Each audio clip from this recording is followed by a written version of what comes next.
Welcome to the Health Science Coach Podcast. My name is Drew Garner, and I'm a health science and physical education teacher. This is a podcast to help students, parents, and recent graduates learn about pathways into healthcare and sports medicine careers. These industry professionals lay out how their experiences have helped them get to where they are now. If you enjoy this content, please subscribe to the channel or download through your podcast player. Thanks again for spending some time with us today. Now let's dig in. Today, we have the pleasure of meeting Dr. Neneman. He is a doctor of chiropractic in Omaha, Nebraska. Nick, how are we doing today? Very good. Thanks for having me. Appreciate it. Absolutely. So, little backstory. You and me met back in 2001 at Benedictine, where we both played baseball freshman year. You ended up staying there and getting your degree from there and then going on to school for chiropractic. Right. Let's talk a little bit about what you do for your patients in your chiropractic practice. Sure. I've been practicing since 2008. Started my own practice right away. And on a daily basis, I basically treat conditions, neuromusculoskeletal conditions. Um, Obviously the main thing I treat is back pain, neck pain. But what a lot of people don't know is as chiropractors, we treat all musculoskeletal conditions. I work on all joints, all muscles. On a daily, we're a primary care physician, so I do new patient exams, I take X-rays, I do report of findings, um, and just beyond pain care, I treat a lot of patients that are just here for wellness. I treat a lot of people that don't actually have pain, but they know their spine is one of the most important things in their body. It is the most important thing in their body, and they're interested in taking care of it for the entirety of their life. So that's something I really enjoy too, is just working on people that aren't actually in pain and just helping them keep a quality of life, day in and day out. Right. Yeah, that makes a lot of sense. Being your spine protects your whole central nervous system going throughout your Right. whole body and is in charge of basically running your whole body. Exactly. So school wise, you got an undergraduate degree in biology. Is that right? Correct. Yep. What are some of the reasons why you chose biology maybe versus another degree in a science type of uh, undergraduate? Sure. Um, at that time, Benedictine, they didn't have a lot of specific types of majors. I think they actually have more now. And when I say that, I'm saying like exercise science. There's a lot of different specific types of majors you can have. But at that time, they offered, there's biology, biochemistry, chemistry. So for me, biology made sense. And I actually initially wanted to be a physical therapist.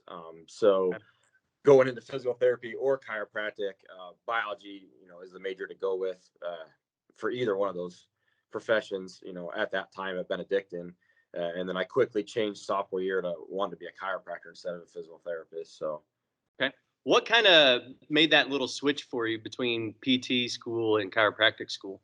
yeah. So I was obviously an athlete. So physical therapy, chiropractic were right up my alley as far as, treating injuries. And, but basically, I injured myself. Right. And I hurt myself actually junior year of high school, but then I re-injured it freshman year at Benedictine. And so things that worked for me my junior year of high school as far as getting me better weren't working for me my freshman year of college. I did physical therapy as a freshman in college, and it definitely helped strengthen me. It helped make me a little more stable, but it wasn't taking away my joint pain. And so I knew there was something more I needed to do. And at that point, I started trying chiropractic, and that leaps and bounds got me better. It started taking away the joint pain and started improving my joint mobility.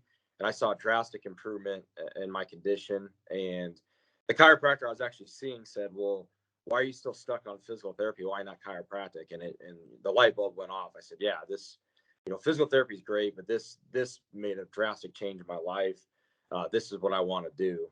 So that pretty much was the when I turned the corner with wanting to be a chiropractor. And it worked out nice because I didn't have to change any of my classes. Everything I was taking to go into physical therapy was all applied to chiropractic. So I didn't have to change anything in my major.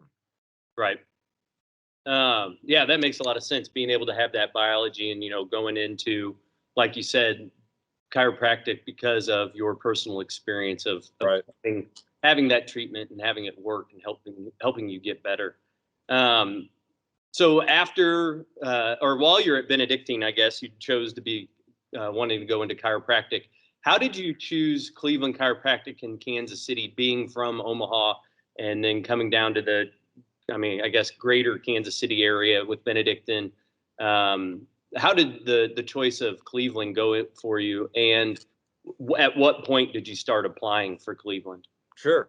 Um, Really, the closest schools to, I'm from Omaha, but going to Benedictine, which is actually in Kansas, it's only an hour from Kansas City. Right.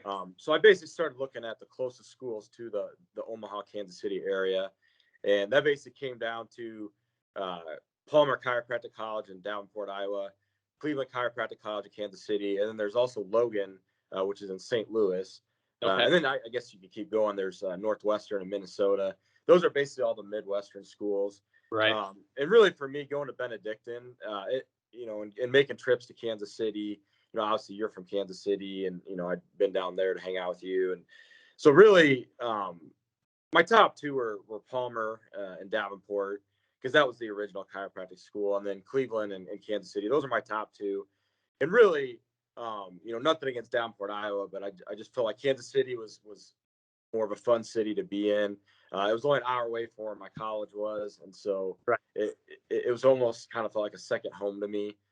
So it just made sense. I went and visited the school there, had a really good feel to it. It just felt like home, and I applied. Pretty sure I applied near the end of my junior year, and I got, because I'm pretty sure I was accepted going into my senior year at Benedictine, so I got accepted pretty early. Got that Okay. out of the way. So Going into your senior year, you said? yeah. Yeah, because I'm Okay. pretty sure I remember getting my acceptance letter like right at the start of my senior year. So That's pretty cool to yeah, have that, knowing what you're going to be doing right. while you're still finishing your undergraduate degree and knowing, your pathway. So while you were at Cleveland and Kansas City, I know you did the trimester program. Let's Yep. talk a little bit about how that went in the class structure, coming from having a bachelor's degree in Yeah. biology. Yeah. So the interesting thing was uh, getting my bachelor's degree at Benedictine.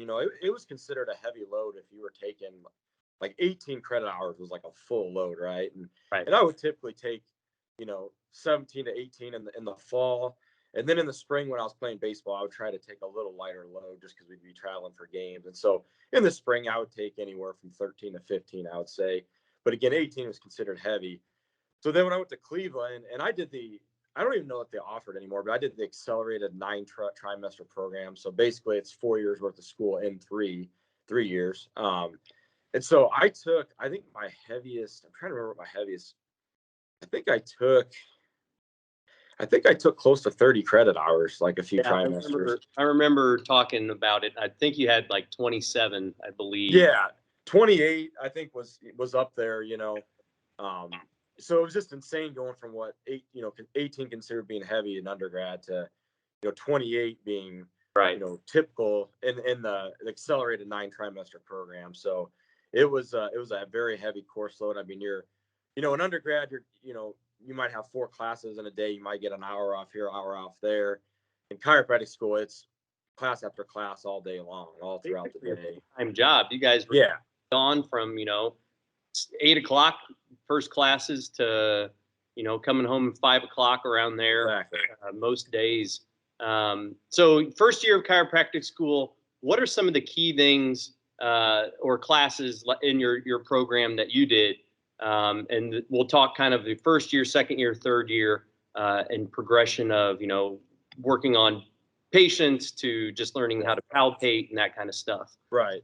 So first year, what are the kind of the key takeaways in chiropractic school? Sure. What I would emphasize to people is, uh, I think a lot of people just don't really know. I've even had people say like, "Oh, what's chiropractic school? Is it like a 1 year certificate program like massage therapy?" And Right. and nothing against massage therapy. It's a great profession, but no, it parallels medical school. One of my good buddies from Benedictine actually went to med school, And so it was kind of neat while I was in chiropractic school and he was in med school. I could see what classes he was taking. And basically the first few years we were taking almost the same identical classes. So that first year, you're taking a lot of your basic anatomies, physiologies, you're taking embryology, systemic anatomy.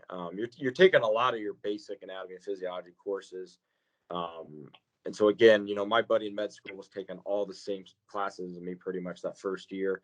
Right. And then as far as from a chiropractic technique perspective, yeah, we were taking basic palpation classes, which is learning where everything's at on the spine and being able to feel it. Real basic stuff. A lot of people think of the spine as just vertebra, but what people don't know is there's all kinds of different anatomical structures to each vertebra. There's the spinous process, the lamina, the transverse process. There's just all the different structures that we had to learn. And so we would practice on each other. And, we basically in class, the teacher would be like, okay, find the T6 transverse process or find the L4 spinous process. And we'd literally have to mark it with a little grease pen. And then the instructor would come over and check it and make sure that we actually marked the right spot on the person's spine. So, before we did any adjusting, that first year was just basically locating stuff on the spine, be able to identify where it's at, feel where it's at. So that was in conjunction with all the, basic book classes we were taking. Yeah. So. Yeah. So. Go year ahead. Year two. So as you get further along, you start getting into more kinetic palpation, which is actually you're starting to feel the patient's spine with motion. Checking joint mobility and how's the joint moving, and then you're starting to get into more your diagnosis classes, getting more detailed into neuromuscular diagnosis, gastrointestinal diagnosis. You're getting into your more specific systems of the body diagnosis. And then we also start getting into our radiology classes, basic radiology. Then you move into year 3 and you're starting your clinical internship. At the beginning, you're basically a student intern. You're working on students. So other introductory students were my patients. And then you progress to the actual outpatient clinic where people are coming in off the street and you're actually treating them. And so that was a bulk of that last year of the 9-trimester program. How many hours or how many patients, I guess, did you have to see to be able to, call it your clinical? Oh man, I'm trying to remember now. I want to say I had to do it was 250 adjustments. Okay. I had to do. I want to say it was 250, and then I'm trying to remember. I think it was 25 examinations I had to do. It was something. Okay. And I'm not 100% sure on that, but I think it was 25 exams, 250 adjustments. So while you're doing that, are the instructors in there watching your technique, watching and checking and feeling that they feel the same thing as you as well? Yeah. We would have to get signed off on everything. When we do that exam on that patient, they would check to make sure, we would, basically all of our findings we would list. They'd come in and check that for us and say, yeah, you are on par. They do have a C6 subluxation on the right, or they do have this condition or whatnot. And then they'd have to sign off on it before we'd actually treat it. Before we could actually touch them and adjust them and treat them, they'd have to sign off on it. So. Right. Yep. All right. So 3 years of chiropractic school, advanced program. You're getting ready to graduate from Cleveland, and you went back to Omaha, where you're from, to start up your career. We talked a little bit about at the beginning, what you do for your job. How did you choose how did you choose what to do when you graduated, to go work for somebody or to open your own practice, or, how does that all kind of play out? Yeah.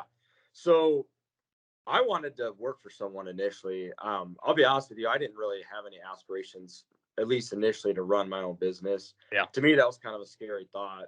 I just wanted to work under somebody, and that was the initial plan. But basically, it's really different geographically, because some of my colleagues that went to other states to practice, there were a lot more opportunities to be an associate and to work in another clinic.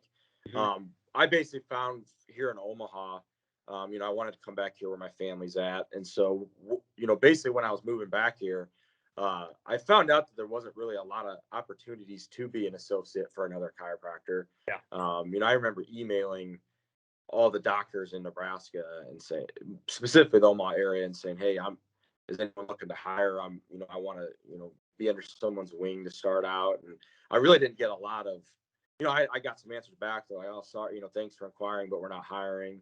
And so really, uh, just due to a lack of opportunities in the Omaha area to work for someone else, I basically just decided I'm going to start my own. And the way it worked out is a good friend of mine, Dr. Peter Young. He had started his own practice in the La Vista area, which is just south of Omaha. And I got to talking to him, and he said, "Look, you can be an independent contractor out of my office, so you're still starting your own business, but you're basically just renting space for me. Yeah. Pay me monthly, and it's a low overhead way to start your own practice." And the cool thing about that, so that's what I did. And the cool thing about that was I was my own business, yet I was in his office. So although I didn't work for him, he was there for me to kind of mentor and guide me. And so that was kind of the cool thing about that first year is I got to slowly build my own business, but yet I had him there to help me, with, "Hey, what do you see on this x-ray?" Or, how would you manage this patient? Like, what kind of treatment plan would you formulate for this patient with this condition? And so it was really an awesome first year for me to learn under his guidance and to slowly build my patient base. Right. And then year two, where I'm at now, where I've been for 12 years, the doctor here was looking to get out of business. And I basically purchased his assets. I already had my own business started, but I basically bought his patient base, his equipment, and I moved into his clinic here and continued on with my own practice. Right. And then just change the name from his practice to Neneman Chiropractic. Right. Since I already had Neneman Chiropractic Clinic established, I basically just made that the practice name and not his anymore. So yeah, that's pretty cool. Yeah. So when you are looking to, acquire, acquire a business and assets and, x-ray machines and tables and that kind of stuff, what kind of process was there for that, such as, maybe loans or research into what his annual income was, that kind of stuff? Yeah. First, let me say that initially when I did independent contract out of Dr. Young's office, I did take out a small loan just to buy. I got to use some of his equipment, but as far as like my own adjusting table, some of my own equipment in my own treatment room, I did take out a very small loan for that. So I was able to go to a bank and take out a small SBA loan, and that got me going with, just like I said, with all my own basic equipment. But then that year two, I'll be honest with you, it was a pretty slick process. That doctor, he basically agreed to take on the loan. So what I bought his assets for, I basically made he had a broker he went through, but I signed the note basically through him and the broker, basically saying I would make monthly payments for 3 years until it was paid off. So it was pretty slick. I didn't even have to go through a bank to buy his assets. I paid him every month for 3 years until he was paid off. And so that was pretty neat, that he was willing to do that with me. And so that's something for any young men or women looking to get into chiropractic, to know that that's an option. If for whatever reason, if you're struggling to get a loan from a bank, you may be able to find a seller that's willing to finance the business himself, if he trusts you. And that was a pretty neat process. It also kind of gives them a monthly income, if you will, I guess, something that he can count on for 3 years while he's retired. And no, exactly. I know he enjoyed, for 3 years getting my monthly payments every your month. money. So yeah, absolutely. What is something that you truly love about going to work every day, running your own business? Could be patient wise or anything else. Yeah. Honestly, it is definitely the patient interaction. That'd be one thing I'd say for anyone looking at chiropractic, is make sure you're a people person, a sociable person. if you're more of an introvert and would rather just be behind a computer, it's probably not the job for you. But if you love social interaction, it's definitely the job for you. And honestly, that's what I love. Obviously, the number one, concern when a patient's in my room is their health and what I'm going to do for them to make them feel better. But also, when you see these patients on a regular basis, and when I say regular basis, I mean, I have some people that come to me once a week for the entire year. I have, acute patients that are in a lot of pain. I might see them 3 times a week for 3 to 4 weeks, and then we start decreasing their frequency. But I see these people a lot, Right. people that go to their medical doctor, they might go twice a year when they're sick, and that's it, So a lot of MDs, they don't really develop that personal relationship with their patients, and I get to do that. And I can honestly say, I always strive to keep that patient doctor relationship. You want to keep that professional relationship, right? But I can, in lieu of that, I can honestly say that I'm friends with a lot of my patients. I've become really good friends with a lot of my patients, and so each time they come in, obviously, again, our main concern is how are they feeling, how are they doing, but we talk about all kinds of things. I have my patients that are big Husker fans like me, and we'll talk Husker football, or I have other patients that are youth coaches like I am, and we'll talk about our youth sports that we coach. And there's just all kinds of neat things that I talk to my patients about. And I can honestly say I've learned a lot from my patients, and I've grown as a person um, from my patients. I mean, there's some people, I mean, we talk about just life stuff about life that's going on. And I can honestly say, I've gotten advice from my patients that have just helped me in my life, my personal life. And so I would honestly say that's what I enjoy the most, is just the relationships I've built with those people. I really, I really look forward to when I see, certain people on the schedule. I'm excited to talk to them and see what's going on. And so, speaking about scheduling, I guess you are the only doctor in your chiropractic practice. Yep. Do you? I know you used to. Do you have anybody that works the front desk, and how does that kind of correlate with how you see your patients and schedule their treatments? Yeah. So yeah, I just have one other employee, Peggy. She's awesome. She is my chiropractic assistant. So she basically works the front desk, schedules, answers the phone. She also helps me. Obviously I'll see the patient first in my room and give whatever treatment I need to, but then I also do some accessory treatments in other rooms, some physiotherapies, and she can hook them up to those machines. So she does help me with that as well. Right. So yeah, it's just me and her. It's a pretty small shop here. Patients love us. That's, if you read my reviews online, it's not just about me. Patients talk about Peggy, my assistant up front. They love her, and I've been so lucky to have her all these years. She's been a staple to this practice here, and so I'm very fortunate. And we're a pretty good team, me and her. We run a good system here, so That's pretty cool. Yeah, to be able to have that, having an assistant that has been around with you for so long and being able to run that smooth operation like that. Yep. What are some of the maybe like misconceptions about chiropractic that you see or hear about? Yeah, so I would say one of them, I mentioned it earlier, would be, I think people kind of view it as massage. And again, massage is outstanding. It's a great profession. It's very beneficial. But we are a step up from massage. We are a doctor. We are a doctorate level program. So I would say that's a misconception a lot. And I would say, another thing that a misconception is, people will kind of refer to us as a fake doctor, or, they consider MDs a real doctor. But what people need to understand is that doctor is a level of education. I mean, there's people with a PhD, they are a doctor, a doctor of philosophy, and whatever it may be, a PhD in English or of education also. Yeah, so it is. Yeah, so I think people need to understand that it's a level of education. I mean, yes, I think they think of MDs in the white coat and they think they're the real doctor. But again, we're all different types of doctors. I mean, a dentist is a doctor, an optometrist is a doctor, an eye doctor, so we're all different types of doctors.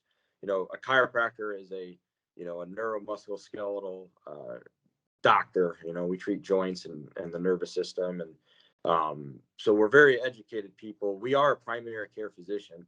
I think people think sometimes, oh, I need a referral for my MD to go to a chiropractor. No, we're a primary care physician. You can come straight to us instead of going to a medical doctor. So, trying to think what else, misconceptions. I would say the other thing is people think of us only as a back doctor, and so they may have a shoulder issue and they think, oh, I can't, I need to go to a physical therapy or an orthopedic because you're just a back doctor. And it's no, we are trained in every joint muscle of the body. So I treat tons of shoulders, knees, ankles. I treat all that in my practice. That's a real common misconception. So if you have an injury outside of the spine, you can come see a chiropractor for that. So that's another big one, I would say. So I remember when I was training for half Ironmans, and you were working on some of your techniques while you were in school. You would do some active release technique and movement through the range of motion with me. What certifications, as well as besides just your degree, are there out there, and what kind do you kind of like to use? Yeah, so you mentioned one. You mentioned active release technique, and the other one that's right up there with ART is that I'm certified in is Graston technique. That's what I got my certification in. Okay. When I was in school, I was really fascinated with the chiropractic adjusting techniques. I was all about the spinal manipulation. That's what I was really fascinated in. And then as I started going through my internship, I started realizing the need for soft tissue techniques as well, because while you certainly can adjust a shoulder, you can adjust a wrist, you can adjust all those things. A lot of times there's a soft tissue component of that injury. And so I realized like I want more background with soft tissue. And so I started looking at advanced techniques that I could get certified in. And so I looked at ART, active release technique, and Graston technique. Right. And really why I chose Graston, they're both great techniques, but I chose Graston because it uses instruments, it uses tools to do the treatment, and I just felt like that would, in the long run, that would be easier on my hands. Now, if you do ART correctly, you should be able to do it to where it doesn't hurt your hands or your fingers. Yeah. But I still thought using instruments or tools would be easier on my body, and so that's why I chose that technique. I took 2 different modules to get certified in that. And it's a great technique. I use that on soft tissue injuries. It's really been a great asset to my business. A lot of patients get better with chiropractic adjustments alone. But when I've had some tricky injuries that have a soft tissue component, I've been able to fix those issues with Graston technique. So that I'm really glad I got certified in that right out of school. So Absolutely, being able to have just more tools in your toolbox to help your patients and help them along. So you've mentioned that you've been in your practice that you have now for 12 years and 1 year outside. 13 chiropractor now for 13 years. What is something that you're most proud of either graduating or owning and running a successful practice? What's something that you're most proud of? Yeah, I would honestly say I'm definitely most proud of having my own business for 13 years. Like I'd mentioned earlier, I didn't initially plan to start my own business. I just wanted to work for someone else. I just wanted to treat patients. I really didn't know I was going to start my own business. And then so when I did, it was scary. It was a risk. And, what do they say? Like most businesses fail within the first 5 years, and so I was like, really just like, man, I hope I make it 5 years. And here I am 13 years later, and I've been profitable all these years. And, I'll be the first to admit I'm not the top business owner in the nation. I'm not I'm not Mr. Mr. top of the line business. But you know what? I'm pretty proud that I've been able to be a business owner all these years. It's like I'm doing something right. I've learned how to run a business, and I'm really, again, I'm not going to go try to run some multi-million-dollar corporation or anything, but the fact that I've done this for 13 years, I'm really proud of myself. Because again, it's something I didn't intend on doing. It was something I was scared to do, but I took the risk, and I've been able to do it all these years. And so I think it's a testament to the care I offer. The fact that I am still in business, I've been able to help a lot of people, and they keep coming back to me, and they keep referring people to me because I'm doing good things for them. And so that makes me feel good to know that I've been able to be successful at helping people. and that's been all the, enabled me to be in business all these years. Yeah, absolutely. So kind of along that, educational changes and professional development throughout the 13 years, what are some things that you do as a professional to kind of continue your education or help you grow as a chiropractor? Sure. Well, first of all, in the state of Nebraska, we need to have 36 hours of continuing education every 2 years. Okay. And so it's pretty cool, actually. Our state association, they hold 2 conventions a year where they bring in speakers that enables us to get continuing education. So Yeah. twice a year, I go to these conventions, these seminars, and I get to hear from great speakers that are known all over the nation, all over the world.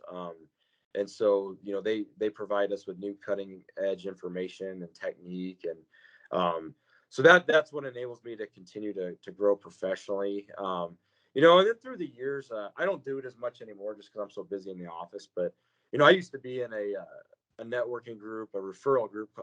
It's Business Networking International, BNI.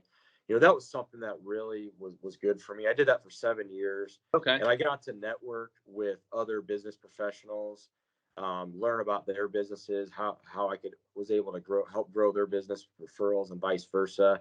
Yeah. That really helped develop me as a professional and as a person. I made a lot of good relationships that way. That also helped me with my public speaking because I would give presentations in front of groups because that was something. Coming out of school, starting my own business is, obviously you have to be able to speak to patients in the room, but then as a professional, when you're expected to speak in front of a group, that was something I was really nervous about. But I really got a lot stronger as a person, as a professional, speaking in front of groups. So that's another way I've really grown as a chiropractor through all these years. So with that professional development, what are some of the current industry trends in chiropractic right now? Yeah, so something that I'm kind of passionate about seeing happen as far as a trend. And I'll be honest with you, I feel like Nebraska is behind in this perspective, but a growing trend with chiropractic is working in a multidisciplinary practice. Okay. If you go to other states, and I would say even Kansas City's probably better with this than Nebraska is, but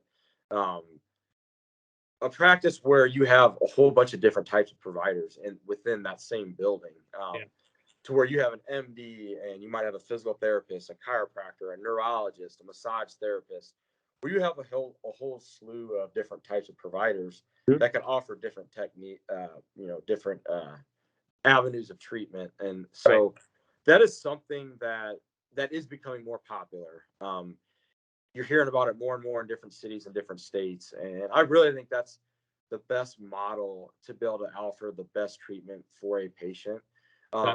Here in Nebraska, I just don't hear enough about that. It's more like, chiropractic private practices, and then, a neurology office and orthopedic office. They're all separate, and that's the growing trend that you're seeing in a lot of states now is you're seeing multidisciplinary offices.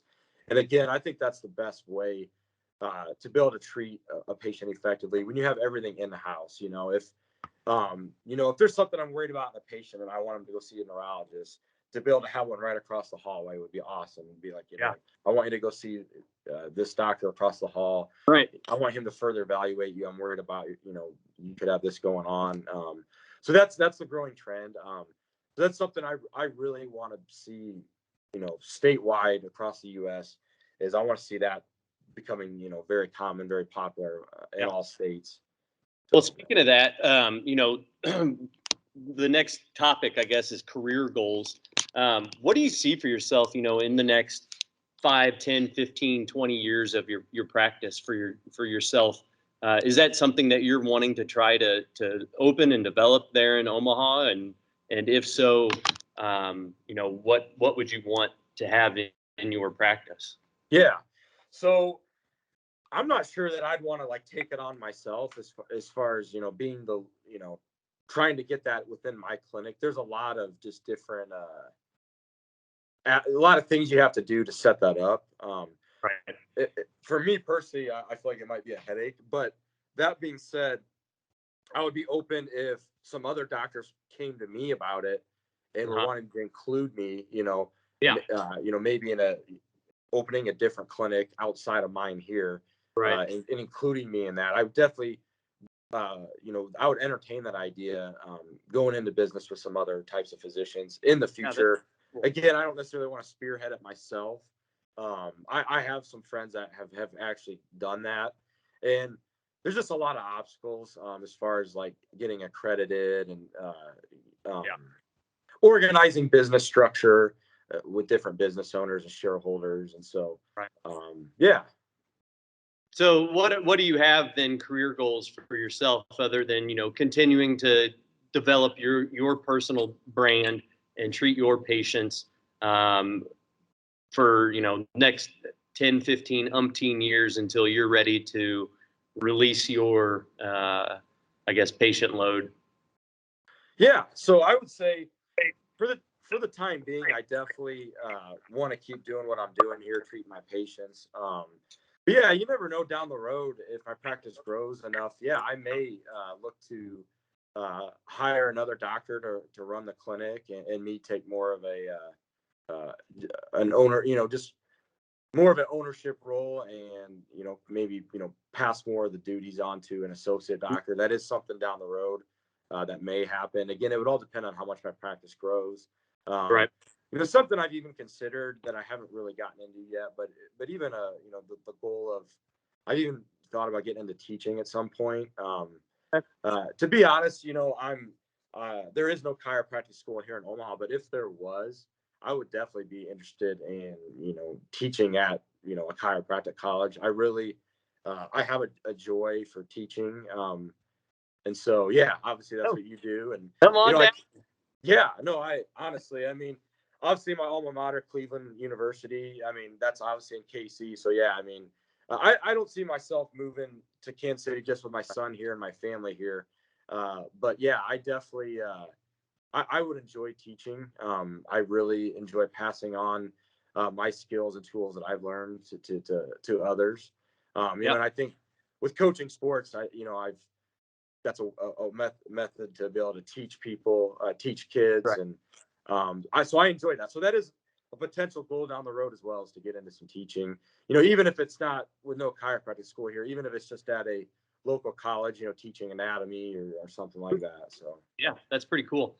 yeah. Speaking about teaching and learning and passing on information, what's something that you wish you would have knew about in high school, or maybe your first couple of years of college at Benedictine, about something that could help you with your career now? Yeah. So, honestly, I would emphasize to any high school student or college student, if you're really looking to get into chiropractic, I would consider taking some business classes as well. And that's something that honestly I didn't do that I wish I would have. And I do believe that chiropractic schools are definitely hammering home business classes now, and they're teaching more business in schools.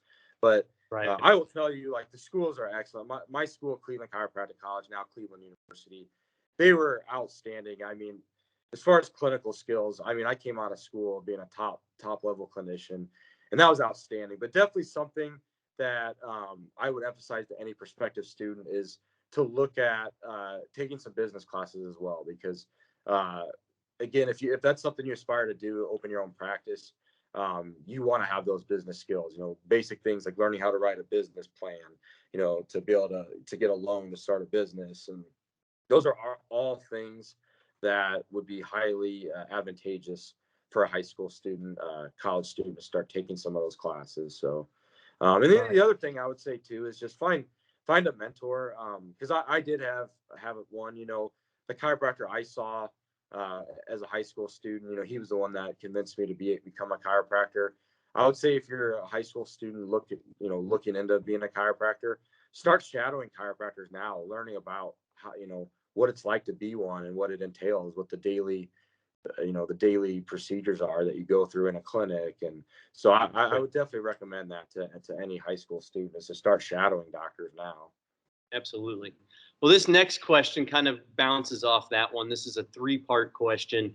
Advice for high school students interested in getting into chiropractic, advice for college undergraduates, and I know that Cleveland now University has, you can take their undergraduate classes, some of them there. Yeah. And then as well as advice for a recent graduate in the field, um, or someone that's just graduating. And then also advice for somebody, in that first 3 to 6 months of owning their practice, working for Yeah. someone. We're gonna go with the first one. Advice for a high school student that is getting ready to apply to chiropractic school.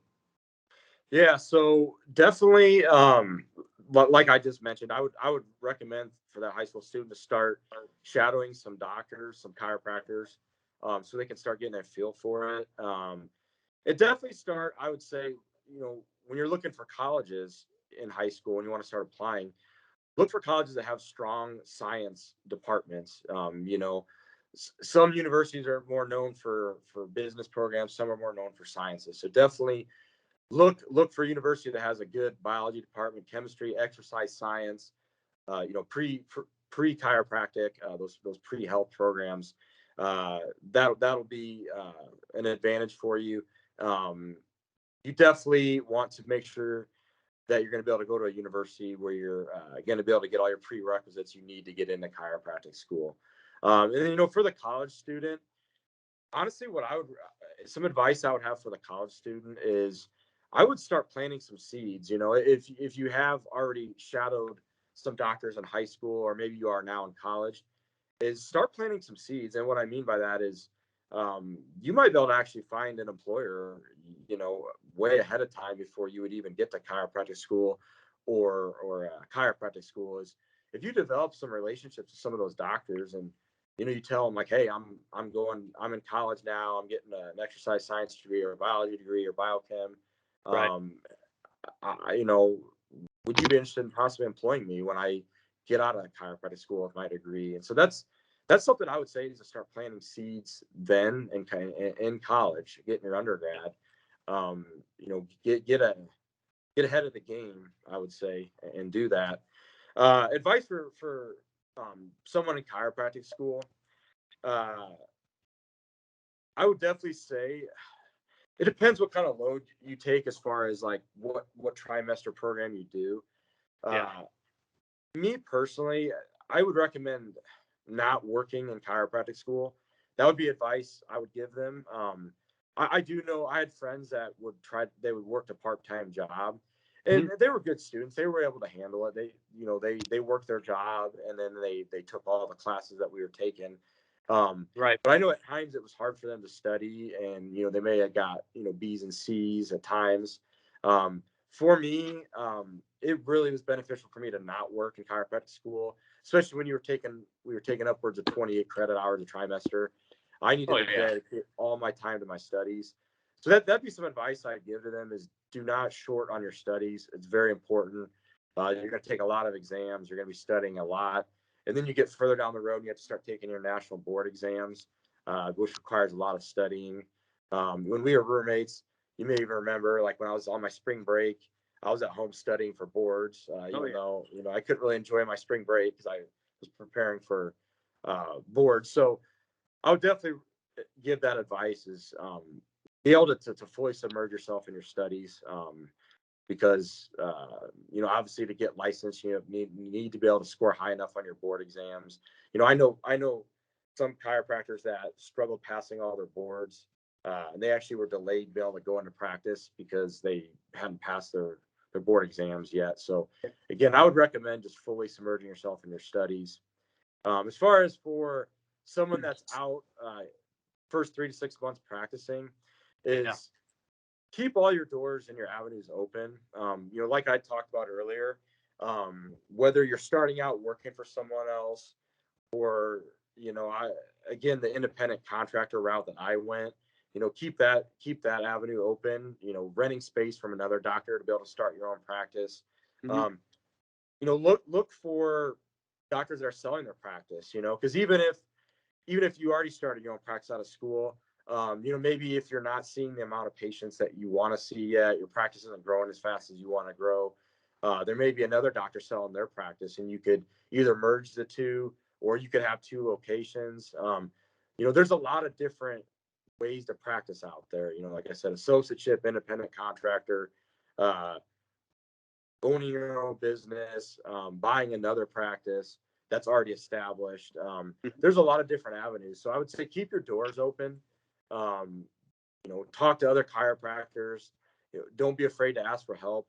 That's one thing I would say about us chiropractors is in a lot of professions, people who are competing in the profession, they're enemies. And I, with us chiropractors, we're all friends. Yeah. I can honestly say a lot of the local chiropractors around town here, we're all buddies. And if one of us is going on vacation, we'll say, hey, while I'm out of town, go see my buddy down the street. We're there for each other. So that's one thing is lean on your friends, lean on your colleagues, your fellow chiropractors. We're there to help you. So Your camera cut out. did it? Am I back now? Yep, you're good Okay. now. That's no problem. Yeah, that's really cool to be able to have that kind of relationship with, people in the same industry. If you're doing like a car sales or you're especially any kind of sales, you're not going to say, hey, I can't help you, but this guy can down the street.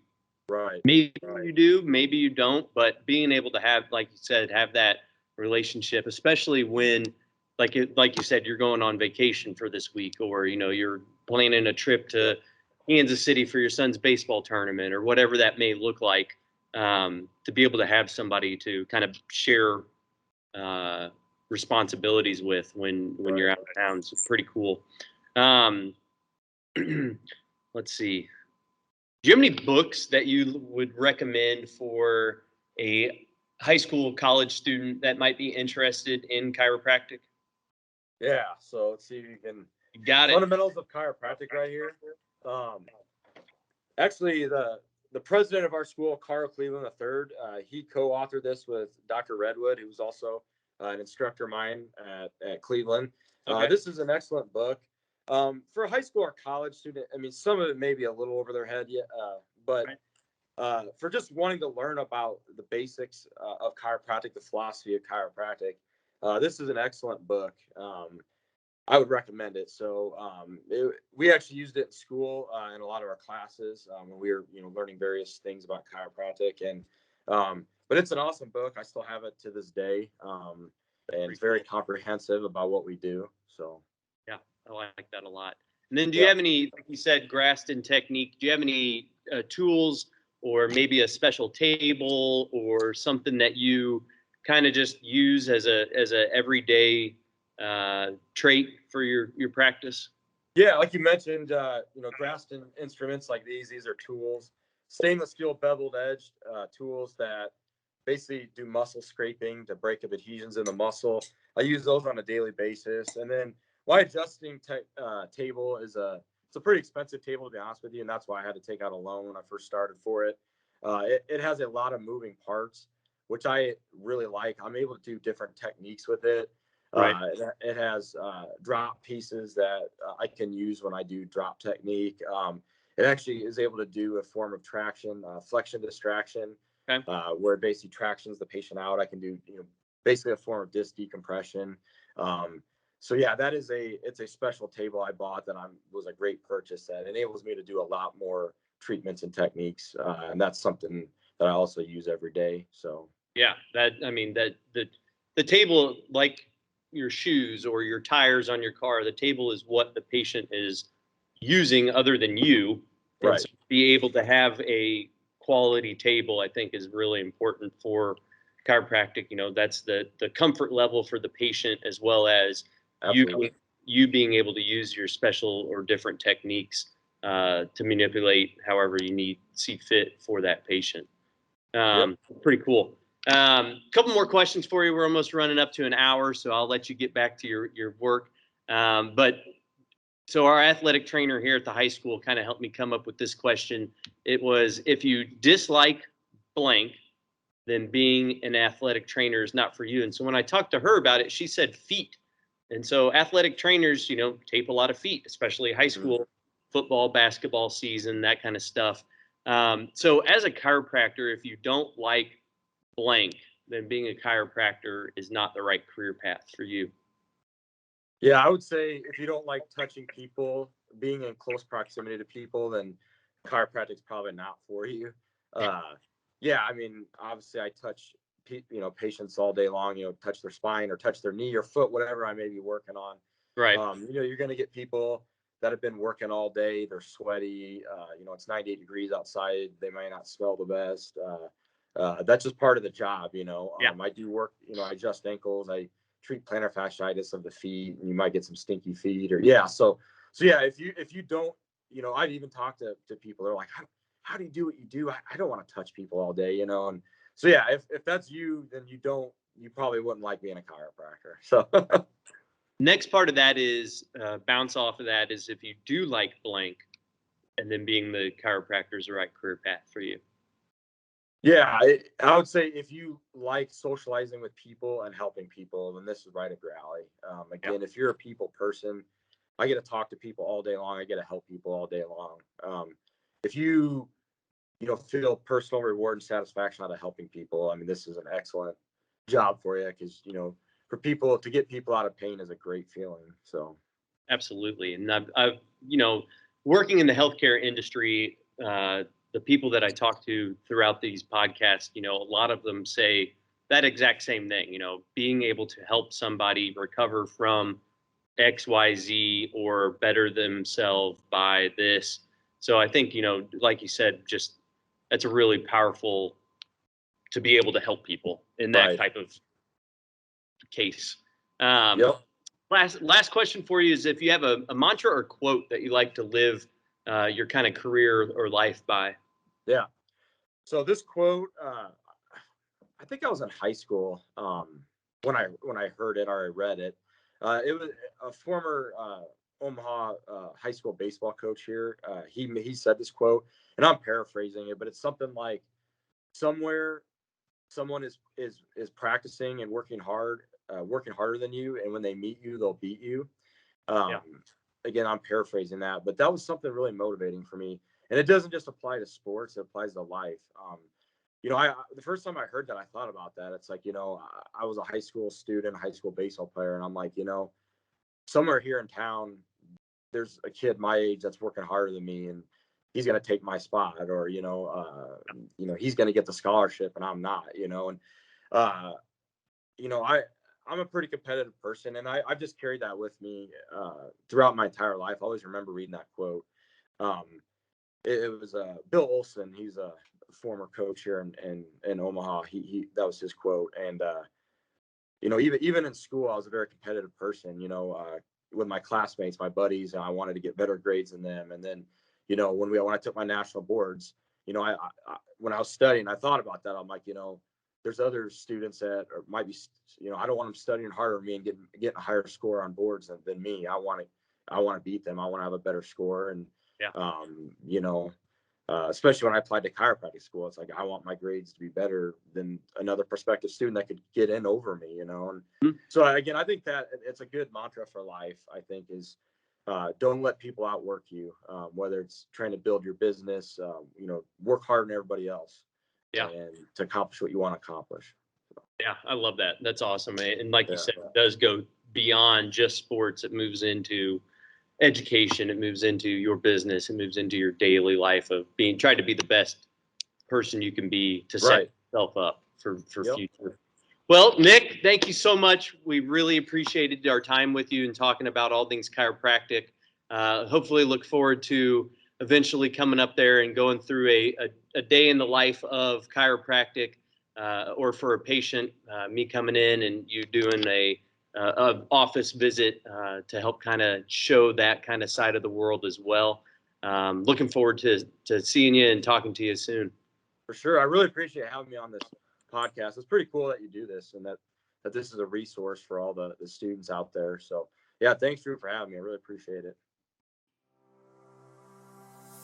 If you've made it this far into the episode, I want to thank you again for watching. Please subscribe, share, and comment below with any questions or comments you may have. If you're interested in more information about other professions within healthcare careers, please visit healthsciencecoach.com and talk to your school counselor or academic advisor. As always, stay happy, healthy, and live life with passion.